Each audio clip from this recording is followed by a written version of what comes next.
Good morning. Good morning. I want to see Mr. Chang. Mr. Chen? Oh, Eddie, do you know where Mr. Chen is? Oh, he's in the conference room. Go straight and turn right. Oh, thank you. Eddie, please take a seat. This is your new colleague, Karen. Hello. Hi, Karen. Here are 2 new cases involving lifting accidents. We need to look into them. Eddie, you go with Karen. Sure. Boss, I can go alone. I have handled similar investigation in my previous job. I think I can manage. Eddie, what do you think? That's fine. Just let her try as long as she's confident. Good. You will each be responsible for 1 case. Give me a preliminary report tomorrow.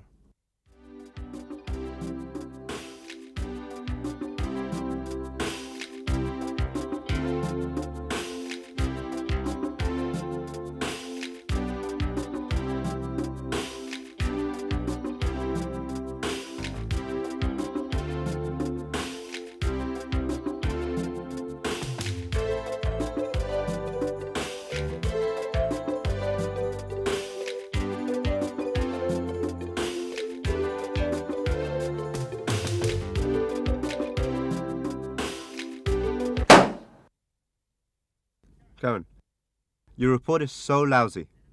It didn't mention anything about the lifting equipment and gears, nor any analysis of the causes of the accident. Please do it again and hand it to me next Monday.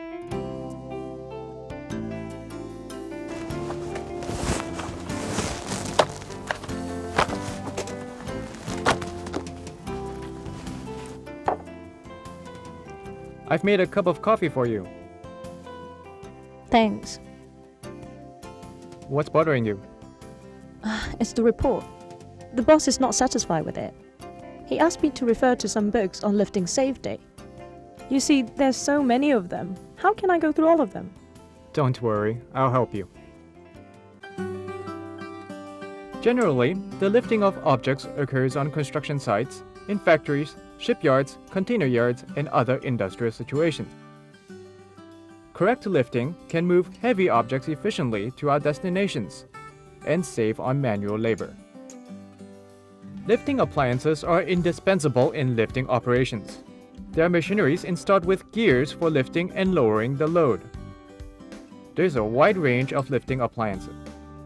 Winches are usually used on construction sites and in factories for lifting heavy objects, such as construction material, machineries, and spare parts to higher positions.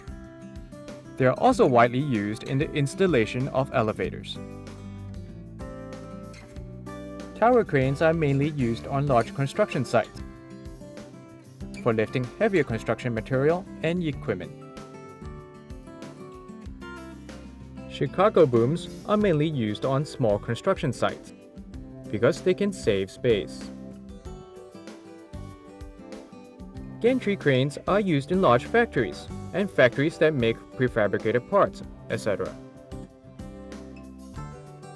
Mobile cranes are also commonly used lifting appliances, categorizing by the boom they have, they're the hydraulic ones, and the lattice jib. As for driving gears, some use wheel-mounted crane, and the others, crawler-mounted crane. A truck-mounted crane has a hydraulic boom. Pulley blocks are smaller lifting appliances. Electrical or manual, they are mainly used in warehouses, on construction sites, and in small factories to lift smaller loads. How about this one? This is an excavator which is mainly used for excavation of mud or rock, but some workers use it for lifting, which is not encouraged and is not supposed to be used for lifting objects. If it is used for lifting, the manufacturer's and the supplier's manual and the relevant regulations and codes of practice must be followed. How can we choose the right type of crane? Firstly, we have to consider the weight and volume of the load. Secondly, the height, moving range, and the distance of the lifting operation. The frequency of lifts, time required, and ground conditions, etc. are also factors to be considered. Apart from lifting appliances, lifting gears also play an important part in the lifting operation. Their function is to tie the objects tightly and hang them securely on the crane. There's a great variety of lifting gears, including the wire rope slings, the cable clips for connecting wire rope slings, chain slings, shackles, hooks, spreaders, chain mesh slings, and fiber slings, etc. There are several kinds of accidents in lifting operations, such as overloading, the load not being securely tied, etc. These will cause accidents in the lifting process, resulting in damages to the load and sometimes casualties. If the crane is overloaded, the boom or the slings may not be able to bear the weight, which may then break and result in accidents. Incorrect operation may cause the crane to overturn. The common errors are failure to fully extend the outriggers of the crane for convenience sake, and when the soil is loose, failure to stabilize the crane on the ground. In such cases, the crane will lose balance and overturn during operation. During lifting operations, both the crane and the load are moving. If the lifting route and signals are not clear, they will result in collisions with people, obstacles, or overhead power lines. So you realize the importance of lifting safety now? Yeah, I think I can understand. But how can I know what's wrong with the case I'm in charge of? I'm going to the scene of the accident to collect information. Why don't you join me to check it out? Alright, let's go. A worker who witnessed the accident said, when the accident took place, he heard a big bang and saw loads falling on the ground. Fortunately, no one passed by and there were no casualties. Karen, where will you start with the investigation? I'll check whether any workers had improperly used the lift. That's right. But I have to examine the SWL of all the slings, shackles, and hooks. And I also have to examine the cargo to be lifted to see if they were overloaded. SWL? SWL stands for Safe Working Load. The legislation requires that lifting appliances and gears have to be tested by competent examiners and issued examination certificates stating the safe working load. This is also known as the SWL. Generally, SWL is marked on the lifting appliances and the lifting gears, so it is easy to know if they're overloaded during lifting. According to the information, the load didn't exceed the crane's SWL. It's reported that a broken wire rope sling was found at the scene. The weight of the load exceeded the SWL of the wire rope sling, causing it to break and led to the accident. Now I got it. It's the wire rope sling that caused the accident. Shall we move to the scene of the accident to find some new clues? According to your information, the load that was lifted did not exceed the safe working load. So we have to consider other possibilities. How should we start our investigation?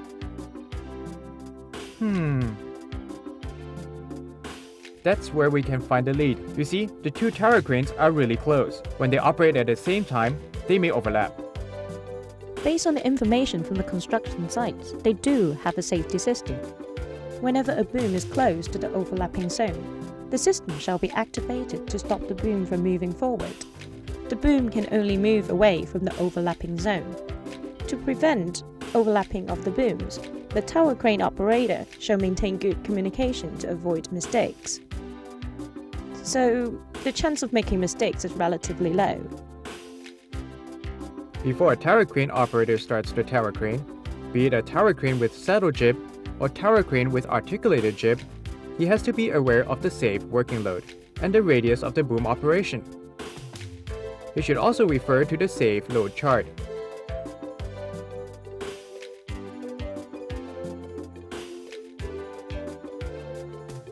Have you found out anything?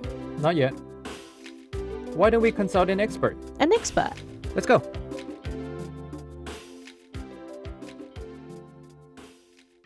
My father is a retired engineer, well experienced in lifting engineering on construction sites and in factories. Hey, but I have now changed my occupation to a stevedore worker. I'd rather go grocery shopping and cooking. It's good to enjoy a happy life. I know you are here, not just to see me. You're right. We're here to consult you on lifting safety.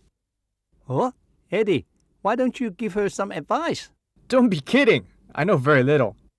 It's better to consult an expert like you. Okay, since you are so sincere, I will teach you. Eddie, I think you have some video footage. Uh-huh. Why don't we use it as teaching material? Okay, sure.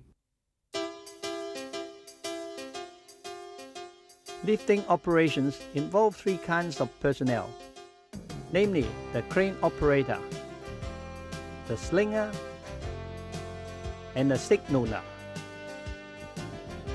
The crane operator is responsible for operating the crane, the slinger for attaching and detaching the load to and from the crane, and monitoring the conditions of the lifting operation to ensure safety. The signaler is responsible for relaying signals from the slinger to the crane operator. The slinger often acts as a signaler too.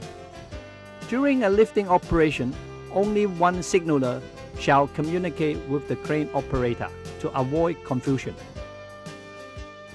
If vision is obstructed and the operator cannot see the signals of the signaler, they can communicate by other means, such as wireless walkie-talkies or mobile phones. A construction site usually has a designated lifting zone, which prohibits trespassing. All lifting operations have to be carried out in the zone. Lifting routes have to be planned beforehand to avoid passing over any person or building which may cause danger. Before using the tower and mobile crane, ensure that the overload indicator is installed to monitor the weight of the load. The crane operator should move slowly in the process to ensure stability of the load. Watch out for the height of the jib and the distance of the hook. When no one is operating, the crane's trolley must be positioned at the minimum operation radius, and the hook raised to its highest position. An anemograph has to be installed on a tower crane. The wind speed must be noted. During typhoons, the jib should be set to the typhoon's leeward with the brake release allowing the jib to swing freely. Mobile crane is commonly used in lifting operations. It should only be operated on firm and level ground that can support the weight of the crane and loads. Before lifting, the outriggers should be fully extended to ensure their stability on the ground. When the soil is loose, use firmer and larger wooden planks to distribute the load. This will enhance the stability of the crane. Crawler-mounted cranes are suitable for lifting operations on unstable ground. As with other cranes, they have to be kept at a distance of at least 600 mm from fences, hoarding, and any other static objects during lifting work. The lifting zone should be clear of other people. A crane must be fitted with a safety switch that limits the boom angle. The height of lifting must not be too close to the top of the boom. The safety switch also restricts the crane's moving distance and prevents its trolley from moving too close to the switch on the rear and the mast. Avoid working on the slope, which will affect the safe working load and operation radius of the crane. If the boom length and angles are not adjusted, the crane may tip over backwards when it moves uphill, and may tip over forward when it moves downhill. During the lifting operation, never swing or stop the crane abruptly. Load should not be dragged on the ground. Move the load at a safe speed, and when the load is close to the destination, the speed should be slowed down. Dad, you've taught me this part. Let me do the following. When lifting different kinds of objects, we have to select the right lifting gear. Different lifting gears have different features to facilitate our work. However, correct usage is as important as making the right choice. Karen, I've told you about the safety of wire rope slings. We often connect wire rope slings with cable clips. We have to ensure that the installation is done correctly. On each wire rope sling, there must be a minimum of 3 cable clips. The direction of installation must be correct. The distance between the cable clips must be the same. Each wire rope sling is equipped with a thimble to protect it from wear and tear. This is the wrong connection method. This is the correct connection method. Chain slings are made up of chain rings. If problems arise in any section, the entire chain becomes unsafe. So whenever possible, select a wire rope sling for lifting. Other commonly used lifting gears include shackles and eye bolts. Shackles are for connecting wire rope slings and hooks. If a shackle pin is damaged, never replace it with a bolt. When using an eye bolt, beware that the hook should not be directly fixed onto it. Eye bolts are mainly classified into plain eye bolts and shoulder type eye bolts. Plain eye bolts only apply to vertical lifting. When using the shoulder type eye bolts, the angle of lifting should not be less than 45 degrees. Otherwise, the resulting horizontal pull will break the eye bolt. During lifting work, we have to be aware that the angle between 2 wire rope slings does not exceed 90 degrees. Otherwise, the tension on the wire rope sling will increase and break the wire rope sling. Hooks are a vital part of lifting gear. There's a variety of them to cater to different lifting purposes. We have to choose the right hook according to the requirement of the work. Do not remove nor tie the safety latches on the hook. Maintain the hook in a vertical position. If the hook is eccentrically loaded, the safe working load will be reduced. If the hook is to be used with a ring, the inner diameter of the ring must be long enough to let the hook through. Eddie, you are right. Some special lifting gears are used to lift special loads. Spreader is used to lift physically long loads. Chain mesh slings and fiber slings are used to lift special materials like cylinder and prefabricated pipes. Lifting appliances and gears should be regularly inspected.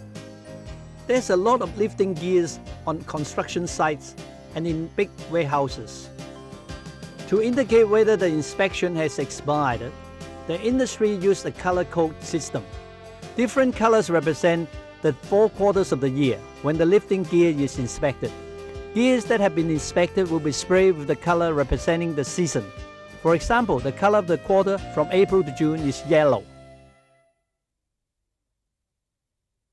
Thanks so much for your help today. Without your help, I'll never know that there's so much to learn about lifting safety. You should come visit me more often. Achoo! Excuse me. Eddie, are you alright? I think I have a temperature. You are quite sick with a severe temperature. So you better have some rest. You haven't finished your case yet. I still have to go with you to collect information tomorrow.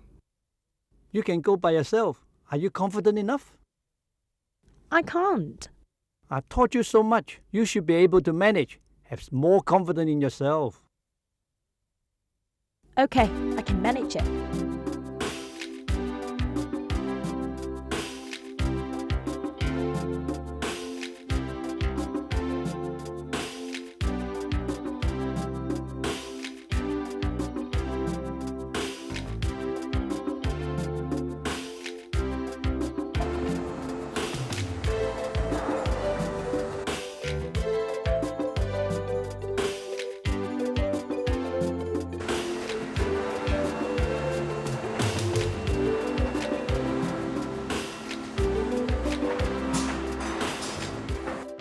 We are almost done. We should have enough information. Let's go back to the office and sort them out. Karen. You've made a vast improvement. Your investigative report is well done. The problem is with the hook.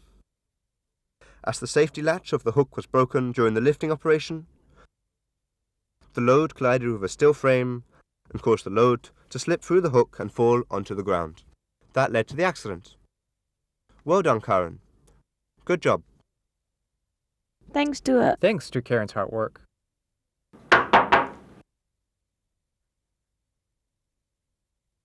Just a moment, David. Let me introduce my teacher to you. I got most of my knowledge on safe lifting from my teacher. I have to go. I'm having lunch with my teacher. Talk to you later. Actually, lifting operation is not as dangerous as one imagines. The criteria is to take all necessary safety measures. Accident can thus be avoided. Let's go, teacher. Okay? Bye-bye. That's why I said he's an expert. He's really a super expert on lifting.